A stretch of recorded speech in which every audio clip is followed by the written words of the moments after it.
musore rurema yahanze yisanga wa wundi yasingije bimwe bidasanzwe arema Imana ngo izamuhe ubwuzu ndetse n'ubwira buzamurenge. Yesu nduwuhe nge wishinge bitagira shinge nkishinge inama itagira impanuro ngo mpangane n'ayo makuba.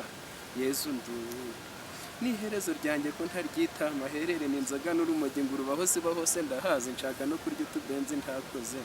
Yesu nduwuhe hehe no guhahira roho ibyanjye mpora mbyimbanyisha ari n'ishavu mvirirana umubiri wose ngo nteye kurwishavu. Yesu nduwuhe gutunganya abaturanyi n'abigize imvura intumbero ari ukubabera ibisitazi tuze ngira ni ugutanga uburoso ubuzima akabwerekeza igituro. Yesu nduwuhe kuki nari narayobewe ko wazuye Lazaro impamba yanjye ni ubusambanyi iminsi yose isi yose nyisenyeye babireba. Yesu nduwuhe ni wa wundi se utagambana wa wundi udashaka akayabo k'abantu ngo twice abandi intego ari ukugira ngo twibonere amamiliyoni.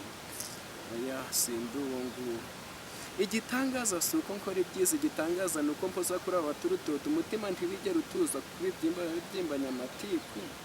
Yesu nduwuhe sinokajya ubwayo matiku ndatikuye biranga gahunda ni ukuraranzira n'umupangu umupangu ni ukumwica ngo nce inzira mu kanya k'akagumbye gereza irambonye cyo ngakaze ndakabuza bwo mbonye buroko.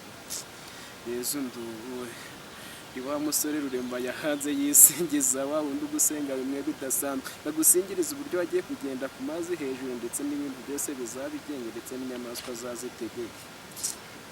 Ni wa wundi se we na data mwahanze mukamenya isusira isa niyo sura ngo inyamaswa zose zizamutinya ndetse n'imera zabitegeke. Ngaho ubusore bwanje nabutwaye nk'ubusega n'istanga bimwe bidasanzwe nkisingiza nkaho nihaye isura. Yesu nduwuhe umenya Imana urukundo rwiza rw'iyamuhanze ngazahora rusangiza muri abo yahanze. Yesu nduwuhe nje wishinge bitagira shinge nkishinge inama itagira impanuro ngo mpangane n'ayo makuba.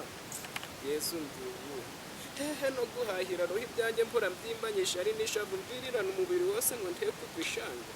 Yesu nduwuhe gutunganya abaturanyi n'abigize imvura intumbero ari ukubabera ibisita tuza ngira ni ugutanga uburozi ubuzima nkabwerekeza igituro.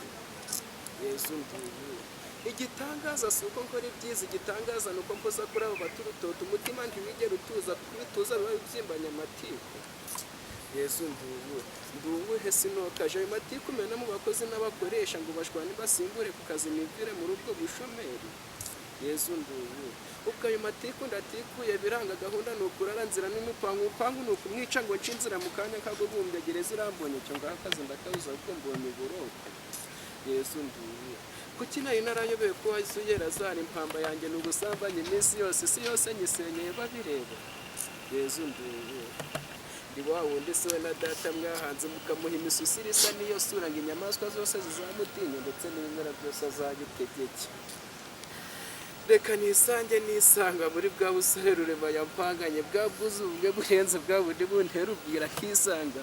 Mana nzahore gusingiza kuko wampanze nzahora nipamba nigendera nibwira bimwe bidasanzwe nsingiza ya Mana isumba byose ngazahora pereza ubwuzu bumwe budasanzwe ngo nzahore ngusanga kuko nisanze.